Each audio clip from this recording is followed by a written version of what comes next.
मैं हुसैन सुल्तान रणभूमि न्यूज़ में आपका स्वागत करता हूँ। इस वक्त हम मौजूद है कौसा के नूरबाग में, जहाँ पे जो एमआईएम के खासदार इम्तियाज़ जलील आज उनका यहाँ पे दौरा था।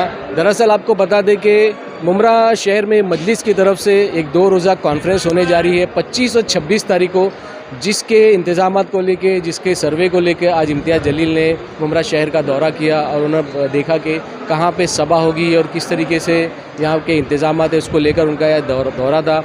जैसे कि आपको बता दें, ये जो 2 रोज़ा जो कॉन्फ्रेंस होने जा रही है, इसमें देश भर से जो मजलिस के चाहने वाले, मजलिस के जो पदाधिकारी है अलग अलग स्टेट से, वो यहाँ पे आने वाले हैं। और इसमें ख़ास तौर से जो असदुद्दीन अवैसी और अकबरुद्दीन अवैसी भी इसमें अहम भूमिका, उनके मुख्य अतिथि के तौर पर यहाँ पे मौजूद रहेंगे। इस जो कॉन्फ्रेंस को रखने का एक अहम मकसद ये है कि किस तरीके से मजलिस को जोड़ा जाए, मजलिस के कार्यकर्ताओं को जोड़ा जाए और मजलिस को मजबूत किया जाए। और जो आने वाले जो मनपा और विधानसभा के और पार्लियामेंट के चुनाव होने जा रहे हैं, उसको भी लेकर ये एक जो कॉन्फ्रेंस है बहुत अहम साबित होने वाली है। इसी ताल्लुक़ से आज हमने खासदार इम्तियाज़ जलील से बात की थी। क्या कहा उन्होंने, आइए देखते हैं हमारी इस खबर में। क्या कहेंगे इस ताल्लुक़? देखिए, मुमरा ने हमेशा मजलिस का साथ दिया है। असदुद्दीन अवैसी साहब, अकबर साहब से मोहब्बत करने वाले लोगों की यहाँ पर कमी नहीं है।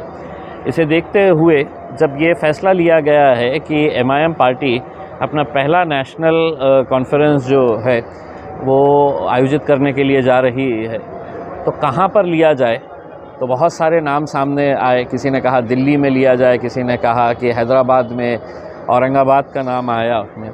लेकिन ज़ाती तौर के ऊपर मेरा एक ये ख्वाहिश थी कि हम इसे ऐसी जगह के ऊपर लेकर जाए जहाँ पर मजलिस के चाहने वाले है।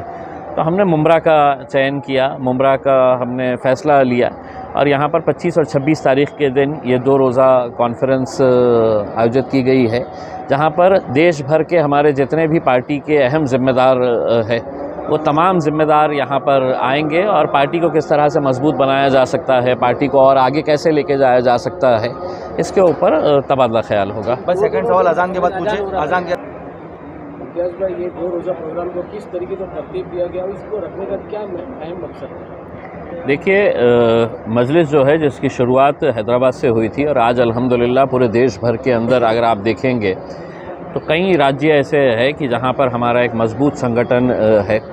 लेकिन इत्तेफाक से ऐसा हो रहा है कि उत्तराखंड का जो अध्यक्ष है, उन्हें तमिलनाडु का अध्यक्ष कौन है इनसे कभी मुलाकात करने का मौका नहीं मिल रहा है। झारखंड वाले को केरला का अध्यक्ष कौन है, इनसे मिलने का मौका नहीं मिल रहा है।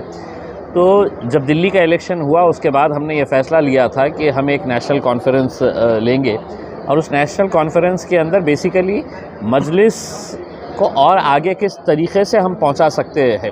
हर अलग अलग स्टेट के अलग अलग इश्यूज़ होते हैं, उनको एक प्लेटफॉर्म के ऊपर लेके आए, उसको डिस्कस करें, प्लस साथ ही साथ जो पार्टी के जो पदाधिकारी है इनका आपस में एक दूसरे के साथ कोऑर्डिनेशन हो।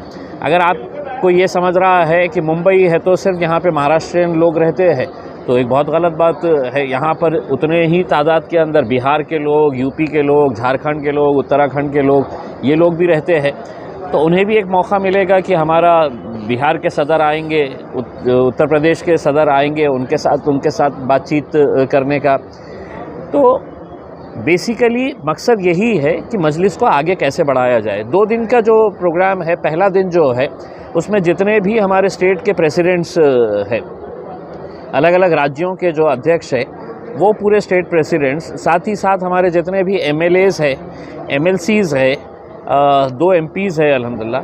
तो ये सब एक बंद उसमें हॉल में दिन भर वो मीटिंग चलेगी और हर स्टेट के प्रेसिडेंट को हमने 20-20 मिनट का वक्त दिया है कि आपके स्टेट की आप रिपोर्ट पेश करें, आपके स्टेट के क्या इश्यूज़ है, वहाँ पर हम मजलिस किस लेवल के ऊपर है, हम कहाँ तक उसको बढ़ा सकते हैं, कैसे बढ़ा सकते हैं। ये 20-20 मिनट का प्रेजेंटेशन रहेगा और इसको सुनने के लिए, इसके ऊपर डिस्कस करने के लिए पार्टी के जो हमारे मेन लीडर्स है, बैरिस्टर असदुद्दीन अवैसी साहब, अकबर अवैसी साहब, ये दोनों भी मौजूद रहेंगे।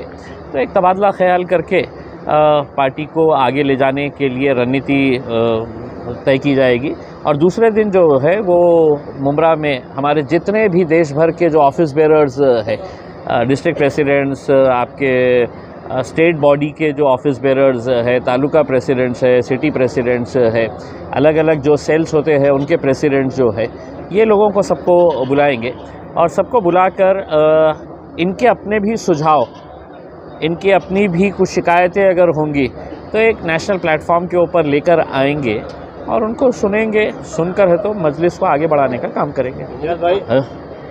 अब हमारे अब इत्तेफाक से ऐसा हो रहा है कि अब हमें कोई निशाना ही नहीं बना रहे हैं, वरना हर एक के निशाने के ऊपर हम ही हुआ करते थे।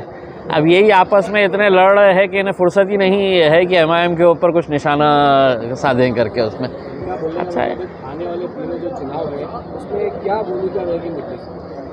देखिए, हम अगर ये महाराष्ट्र के अंदर कर रहे हैं तो यकीनन MIM जो है वो पूरी ताकत के साथ सभी इलेक्शंस के अंदर उतरेगी। हम जब स्टेट प्रेसिडेंट्स, हमारे पूरे बॉडीज़ को अगर हम बुला रहे हैं, उनसे भी सुन के लेंगे कि हम किस तरीके से कैसे इलेक्शन के अंदर लड़े और कैसे हम जीत सकते हैं वहाँ पर, इसके बारे में भी चर्चा करेंगे इंशाअल्लाह।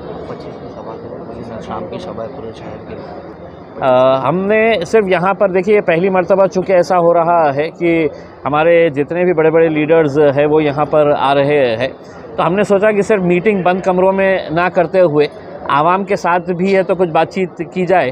तो 25 तारीख़ के दिन मुंब्रा के अंदर एक जलसा रखा गया है और उसमें असद साहब, अकबर साहब के साथ हमारे जितने भी सदर लोग हैं वो सभी लोग इसके अंदर शामिल रहेंगे।